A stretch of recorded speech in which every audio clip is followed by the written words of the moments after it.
ও কৌশিক, তুমি? আমি অনেকক্ষণ যাবত এখানে দাঁড়িয়ে আছি, কোনো রিক্সা পাচ্ছি না, কিচ্ছু পাচ্ছি না। আমাকে বাসায় পৌঁছে দাও তো।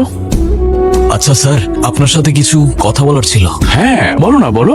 আসলে স্যার, এই রফিকের বাড়ির সামনে একটা জটা দেখছি। তোমার সাহস কত বড়? তুমি আমার বাড়িতে এসে তুমি আমার মেয়েকে নিয়ে যেতে চাও? এই কি হয়েছে রফিক?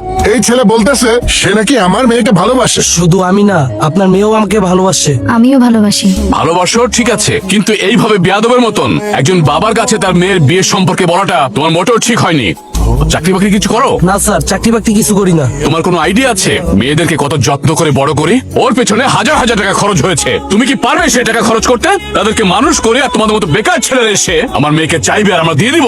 এত সহজ? যাও এখান থেকে। দেখলে তো আজকালকার ছেলেরা কেমন লাইফলেস। চাকরি বাকরি খবর নাই, বিয়ে করতে এসছে। তোমার মতো ছেলে আজকাল কয়জন? এই যে তুমি ক্রিকেট খেলো, এটা তোমার শখ, এটা তো তোমার প্রফেশন হতে পারে না, তাই না? জি স্যার। যখন একটু ম্যাচিউরড হবে, ভালো চাকরি করবে, তখন বিয়ে শাদী করবে। আজকাল তো ভালো চাকরি ছাড়া মেয়ের বাবারা মেয়ে দিতে চায় না। জি স্যার। তুমি কি যেন বলতে চাইছিলে আমাকে? তেমন কিছু না। বাবাকে বলছো বিয়ের কথা? বাবা কি বলছে, রাজি হয়েছে? কিছুই বলি নাই আমি। আর যদি বলতামও উনি রাজি হতো না। মানে?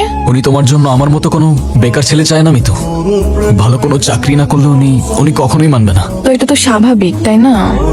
আমি বুঝতে পারতেছি না, জানি না আর কি করব। ক্রিকেটের বাইরে তো কখনো কিছু ভাবি নাই আমি। তো এখন ভাবো, কি দেখতেছো? আগে আমি না ক্রিকেট? বিষয়টা এমন না। আমি তো তাহলে বিষয়টা কেমন? শোনো, এসব বাদ দাও, এসব বাদ দিয়ে না হয় এখন একটা চাকরির জন্য ট্রাই করো। কি চাকরি করব আমি? আর কে দেবে আমার চাকরি? আমি ক্রিকেট ছাড়া কিছু পারি? কিছু তো পারি না আমি করবোটা কি? এক্সকিউজ দেওয়ার সময় সবকিছু পারো, কিন্তু একটু রেসপন্সিবিলিটি নিতে পারো না। তোমাকে আমার কিছু বলার নেই, থাকো তুমি, আমি গেলাম। আরে কিরে, কিছু হলো? আরে না রে ভাই, যেখানেই যাই হয়তো এক্সপিরিয়েন্স চাই, নাইলে মামা চাচার রেফারেন্স। এসব ছাড়া আজকাল কিছু হয় নাকি? ওর জন্য কিছুই করতে পারতেছি না আমি। চিন্তা করিস না, ট্রাই করতে থাক। জানি না কি করতেছিস।